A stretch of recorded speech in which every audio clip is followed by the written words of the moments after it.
আমার ছোটবেলা থেকে ইচ্ছে ছিল বাবার সব ইচ্ছেগুলো পূরণ করার।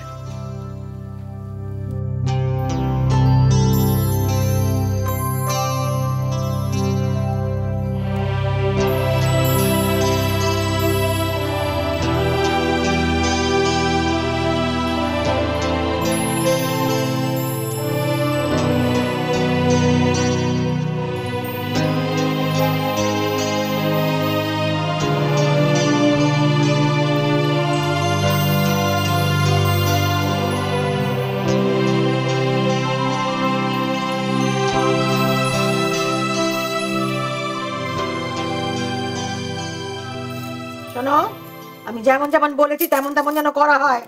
কোনো কিছু নিয়ে যেন বাড়াবাড়ি না করা হয়, আবার কিছু যেন ভুলেও না যাওয়া হয়। দেখো ঘানাটা ছিঁড়ি, দেখো ক্লাসে পড়া বুঝছে। স্পষ্ট কথা হচ্ছে মন্দির থেকে ফিরে এসে আমি যেন দেখি এবেলার সমস্ত কাজকর্ম হয়ে গেছে। একটা কাজও যেন ভুলে না যাওয়া হয়, আর একটানা কাজ নিয়ে যেন বসে থাকা না হয়। ঠিক আছে। শোনো, এই সমস্ত রান্না বান্নার জিনিস কুস্তি করার জিনিস নয়, এগুলো নিয়ে কুস্তি টুস্তি করতে যেও না। এমন করে করো যেন মুখে দেওয়া যায়। আর হচ্ছে জ্বালা, চেয়েছিলাম ঘরের লক্ষ্মী, পেয়েছি লক্ষ্মী ভাই। ঘোড়ায় চড়ে গুন্ডা ঠেঙিয়ে বেড়াচ্ছে, আপদ বালায় নিয়ে ঘর। সারা জন্ম জুলি মর। মা, আমি নিচে নেমে এলে কেন গো মা? তোমার তো নিচে নামলে শরীর খারাপ করে। না না মা, আমি এখন ভালো আছি। আমি ভাবলাম একটু বদি হাতে হাতে কাজ করে দিই। না গো বাচ্চা, কোনো কিছু করে কাজ নেই। ডাক্তার বলেছে তোমাকে আরাম করতে। তুমি ভেতরে ভেতরে কিরম ক্লান্ত হয়ে পড়েছো, খেটে খেটে তোমার সোনার রঙে কালি পড়েছে। তুমি যাও মা, ওপরে যাও, রান্না বান্না হয়ে গেলে তুমি কষ্ট করে দুমুঠো খেয়ে যেও। না না মা, আমি সত্যি বলছি আমি ভালো আছি। মা আপনি বলুন, আমার শরীর আমি বেশি বুঝবো না ডাক্তারবাবু বেশি বুঝবে বলুন তো? আমি সত্যি বলছি আমি কাজ করতে পারবো। কাজ না করলে সংসার চলে বলুন মা? চলে চলে গো মা, চলে, দিব্যি চলে, ঘর ঘুরিয়ে চলছে। মা আপনি এখনো আমার উপর রেগে আছেন? মা গো, তুই না রাগ শোকতাপের ঊর্ধ্বে গো মা। এই সরু কাঁটা হয় না, গলায় বিঁধে একবারে গেঁথে যায়, তোলাও যায় না গেলাও যায় না। তুমি মা আমার তেমন কাঁটা গো। হ্যাঁ, তো এত যখন কাজ করবার ইচ্ছে, বড় বৌমার হাতে হাতে কাজ করো, যাও।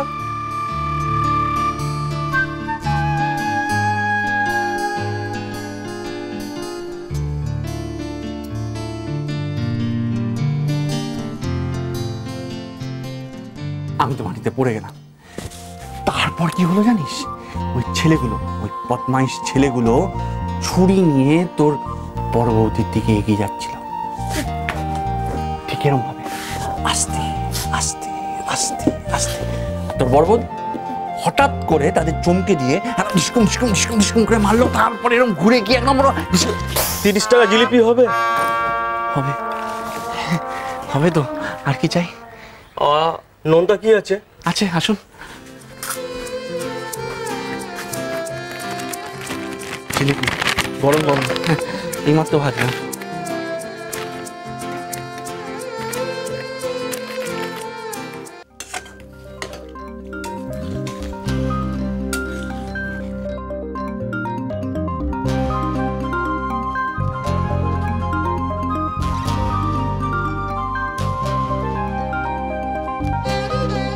পুরো বুড়ি তো বেরিয়ে গেল, এবার আমাকেও দোকানে গিয়ে ওই হাড়গিলাটার একটা ব্যবস্থা করতে হবে।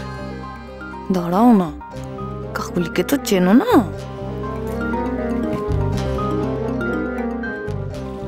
ও বদ্দি, তো তোমায় একটা কথা জিজ্ঞেস করবো? বলো। বলছি তুমি ওর দোকানের ওই মেয়েটাকে চেনো? ঠাকুরপুর দোকানের মেয়েটা?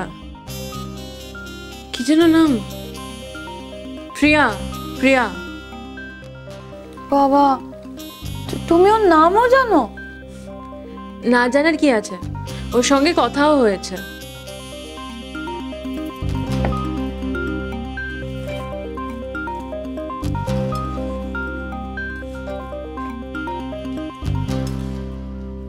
বৌদি কেমন গো মেয়েটা? কথা শুনে তো মনে হলো মেয়েটা খুব এফিশিয়েন্ট। হ্যাঁ, ভালো কাজ করে, ভালো কথা বলে। একদিক থেকে দেখতে গেলে কিন্তু ভালোই হলো। তুমি এখন দোকানে যাচ্ছ না, ও থাকলে ঠাকুরপুর সাহায্য হবে। হ্যাঁ তা তো হবে। আমি এখন যা যা করতে পারি না ও তো সবই বলছি কি, তুমি আমার দুঃখের কথা কি বুঝবে বদ্দি? তুমি জানো ও না সারাক্ষণ ওই মেয়েটার প্রশংসা করে, সারাক্ষণ প্রিয়া প্রিয়া। শোনো আমি বলছি কি, আমি একবার দোকান থেকে ঘুরে আসি। কাকুলি মা আসলে যে ওখান। শোনো না, তুমি তো মেয়ে মানুষ, তুমি আমার হার্টের অবস্থা বুঝবে না বলো? সারাক্ষণ না কেমন ধুকপুক ধুকপুক করে জানো? তুমি তো জানো হাসবেন না না ওরকম চান্স পেলেই না স্লিপ কাটার একটা ব্যাপার থাকে ওদের, যখন তখন স্লিপ কেটে বেরিয়ে যাবে। তুমি বলো, হ্যাঁ আমার বর যদি স্লিপ কেটে বেরিয়ে যায় তখন আমি বাচ্চাটাকে নিয়ে কোথায় যাবো? ও বদ্দি আমি যাবো আর আসবো, মা কিছু জানতেও পারবে না। মা ফেরার আগেই না আমি চলে আসবো, সত্যি কথা বলছি। আমি যাই গো বদ্দি, আমি যাই। কাকুলি কাকুলি শোনো,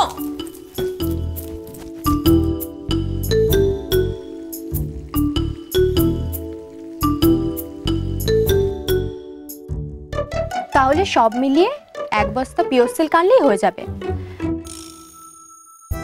আর তার তো রয়েছেই, এখনই লাগবে না।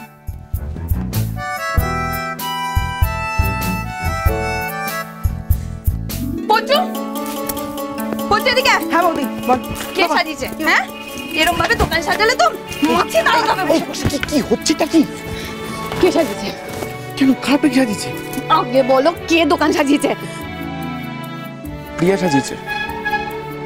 ও তাহলে তো খারাপ লাগতেই পারে না, তাই না? বুঝছো তুমি?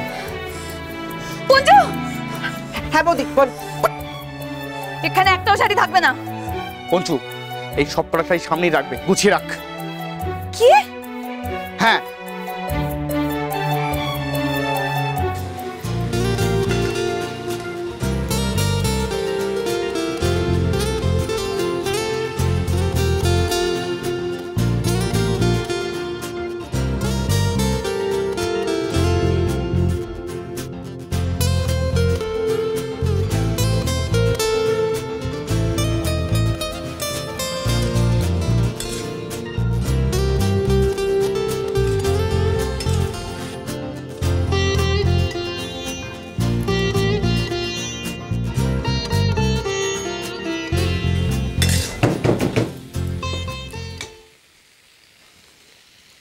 দরজা নাড়ার শব্দ না, এখন আবার কে এলো?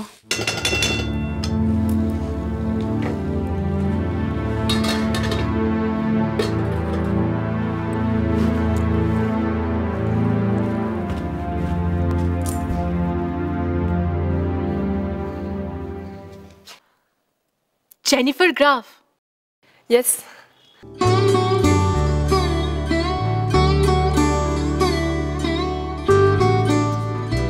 Nishit started the sweet shop from his childhood. Now he's a famous sweet maker. May I suggest you something? Look, I've come to India for a cooking competition. And it's an international level competition, the world's top cook. I would say you ask your husband to participate